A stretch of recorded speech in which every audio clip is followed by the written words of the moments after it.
name of the Father, the Son, the Holy Spirit. Amen. Let us feel the empty hearts. Ano kaya ang gusto sabihin ng the leaven of the Pharisees and the leaven of Herod? Mag-ingat kayo sa lebadura ng mga Pariseo at mga lebadura ni Herodes. Kung minsan yung mga maingay, walang disiplina, yung mga bully na mga bata, sinasaktan nila yung mga batang iba, o yung mga minsan medyo dating medyo mayabang, lalo na sa mga bata, kahit sa mga tatanda, sometimes they are also struggling with the inner emptiness. Kung minsan kung sino yung maingay, sila rin yung walang laman. Halimbawa, di ba sabi ni Jesus, ni Paul in 1 Corinthians, yung they are noisy like the gong. Parang yung lata, pag walang laman yung lata, mas maingay. Minsan, nagbibigay ako ng retreat sa mga graduating high school students sa Tagaytay. Itong mga estudyanteng ito, estudyante sa isang exclusive school. So, Tagaytay pa ang kanilang retreat. 3 days, 2 nights. Yung first night pa lang, nabibigay pa lang ako ng initial orientation. Yung isang estudyante, yung pinakamalaking estudyante lalaki sa likod, ang ingay-ingay niya. Nagsasalita ako, nagsasalita siya. At kinukuha niya yung atensyon ng mga kaklase niya. Akala niya, bibigyan ko siya ng atensyon. Hindi. Hindi ko siya pinansin. Tuloy-tuloy lang ako nagbibigay ng lecture. Total naman, yung sasabihin ko 3 araw, nakasulat na yun naka-outline na. At saka meron akong microphone, siya wala. Meron akong outline, siya wala. So tuloy-tuloy lang ako, nagbibigay ako ng recollection. Yung first session, maingay na maingay siya. Second session, ganun pa rin. Pinapabayaan ko siya. Hindi ako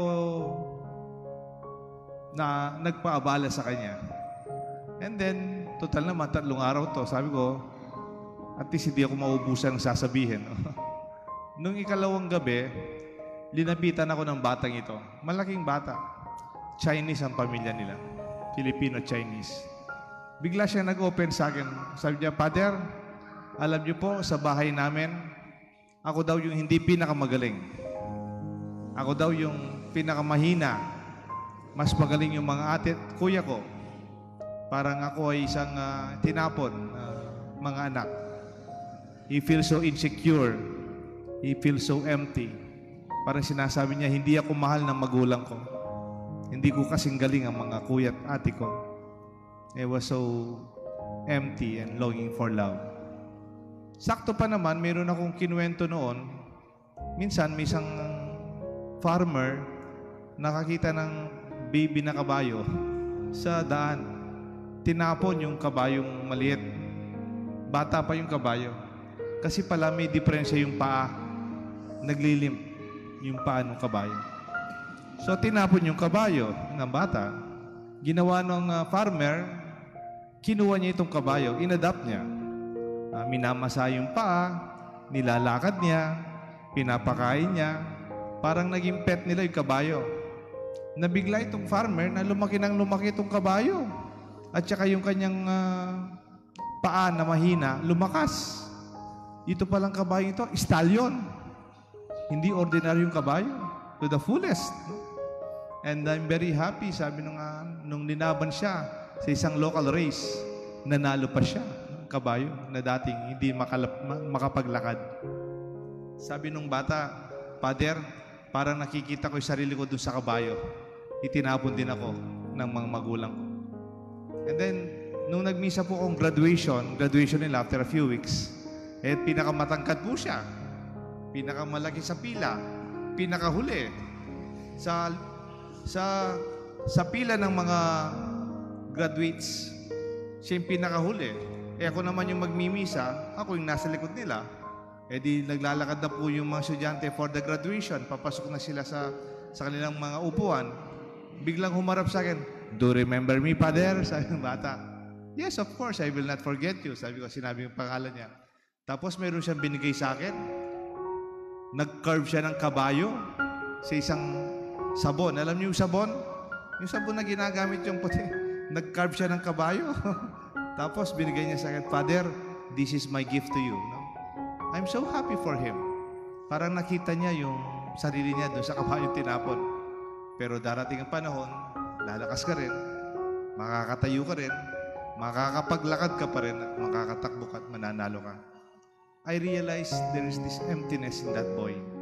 Hindi ko siya pinatulan, hindi ko siya sinigawan, hindi ako napikon sa kanya, hindi ako nagalit.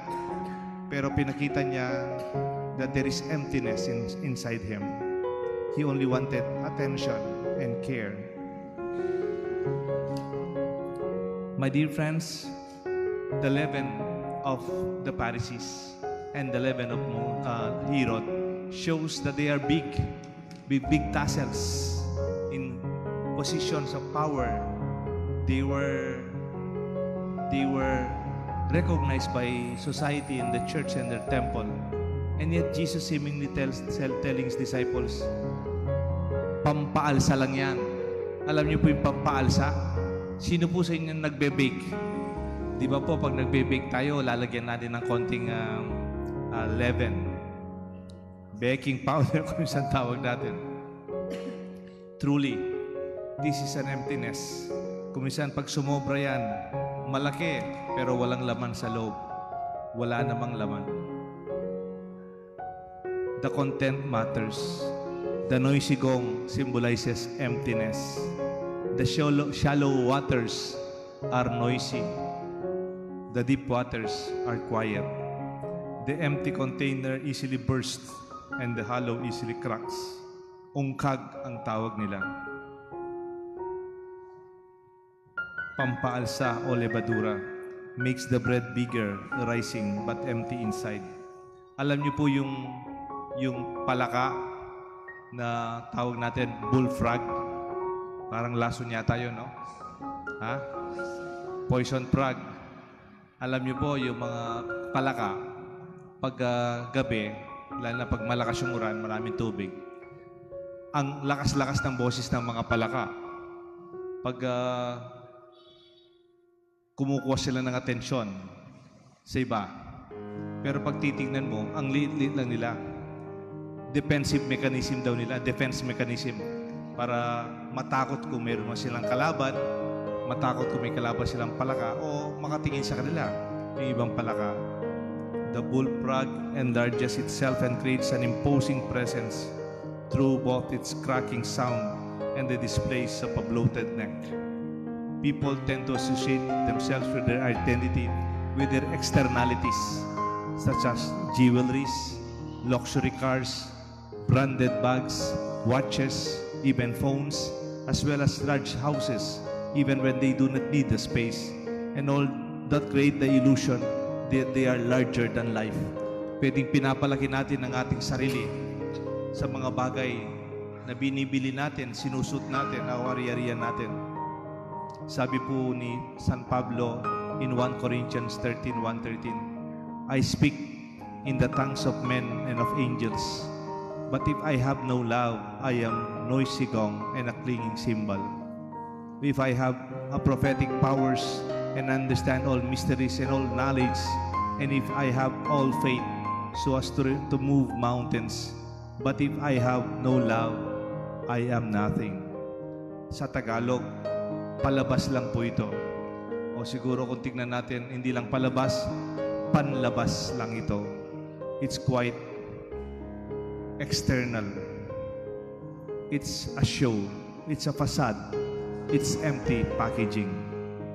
Sabi nga ng 1 Samuel verse 16, verse 7, But the Lord said to Samuel, Do not look at the appearance or at the height or the stature, because I have rejected him. For the Lord sees not as man sees.